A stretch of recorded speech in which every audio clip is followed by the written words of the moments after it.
Ito ang ating susubukan ngayon na bagong app, paying app. Ito ang PayRib.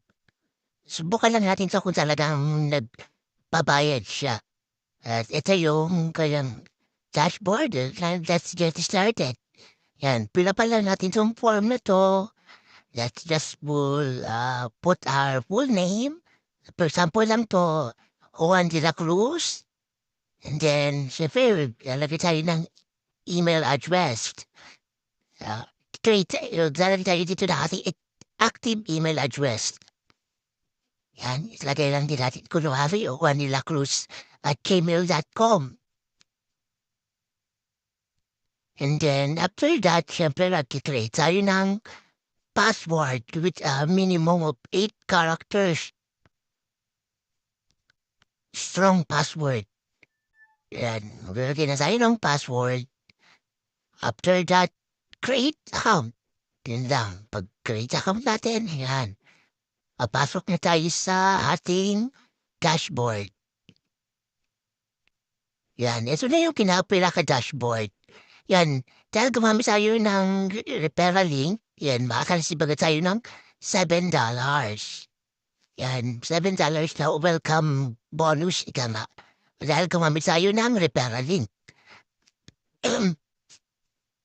To, click lang natin yung mga yun, itong mga to, then finish lang natin. After that, tapusin lang natin to mag-loading na bar na ito na kulay green.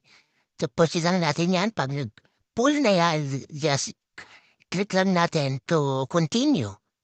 Para sa next, para ma-receive natin yung ating payment. Ating yun. Na-credit na sa atin yung $0.44. So, then, take naman natin itong isa. Take the offer, the next offer. Ayan. Tapusin lang natin ito ulit mag-loading at never tayo mag-click dyan sa mga ads na yan. Focus lang tayo dito sa green na nag-loading. Kaya na tayo focus. Ayan. And then, complete.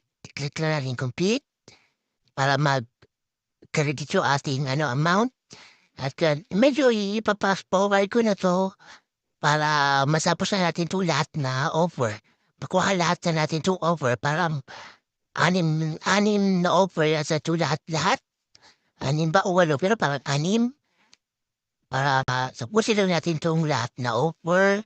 Yan, nantay lang natin masapos itong mag-loading. Yan, basta never na tayo mag-click dun sa ads. Never ever lang mag-click yan sa ads. Hayaan lang natin yung ads. Focus lang tayo dito sa baba.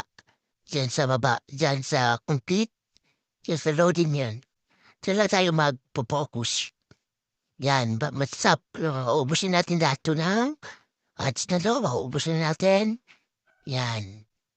At ito, meron pa tayo dito makuha na survey. 5.88 din to. Sayang din to. Sagutan lang natin to mga survey. Actually, kahit anong sagot mo dito, walang maling sagot dito kahit alin na i-click mo. Basta meron ka na i-click, okay na yun. Makuha mo yung $5.88 na to. Walang maling sagot dito kahit anong dyan. Lahat yan okay. Lahat yan acceptable na sagot mo. Pero ikaw pa kung gusto mong sundin yung mga bili ka ng tamang sagot kung saan ka komportable. Pero actually, halos wala naman maling sagot dito. Yan, click lang din submit lang. Yan.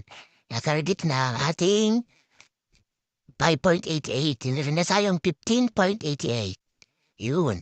Tingnan mo tayo sa mga ibang offers yan. Meron dito mag-create tayo ng YouTube video. Upload tayo sa YouTube na magkikita tayo ng $7 to $150. Pag-i-complete lang natin itong mga to. Sorry. Excuse me. Yan. Pintatin natin to para makuha natin itong $3. Kasi sayang din itong $3. Hasayin lang natin ito mag-loading na green na ito na bar and then click next. Hanggang sa matapos natin itong 30. Recover natin itong friends na ito. Ayan. Next ulit yan. Fast forward ko na lang muna lang na sa tapos yung trend kasi masyadong hahaba yung video pag hindi natin binilisan.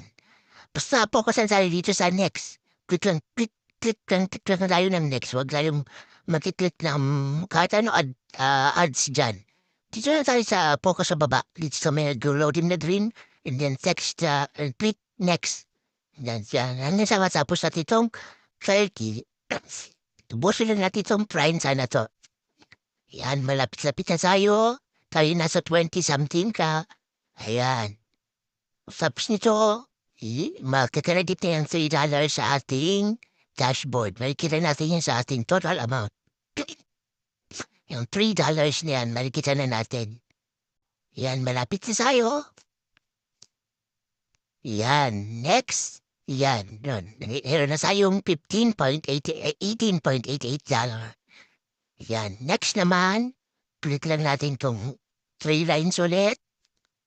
Yan, meron naman tayo ditong sa referrals naman. Yan, kikita tayo dito sa referrals ng natin. O, meron tayong marireceive na $1 each referral. And then yung gumamit sa ating referral, kakaringgip siya na kakareceive siya ng $7 bonus. Yun yung una natin na-receive na $7. Dahil gumamit tayo ng referral. Yan, pwede natin ito i-share na ating referral link. I-copy lang natin, i-share natin sa Messenger at kung saan pa. Yan. Pwede rin naman i-send sa Facebook. Yan. At try naman natin yung payout. Kung paano natin to makukuha itong ating ipon dito, itong ating balance dito. Try natin kung paano natin siya makakash out. Kung paano siya magiging pera. Yan. Click lang natin itong payout options. Yan. Dito natin siya pwede makuha may bank transfer, may BIMNO, may USDT, cash app, fixed transfer, PayPal, Xback. Yun. Usually sa PayPal tayo dito kadalasan. Kasi ito yung common dito sa Pilipinas. Actually, hindi pa tayo makakuha dito kasi kailangan ng at least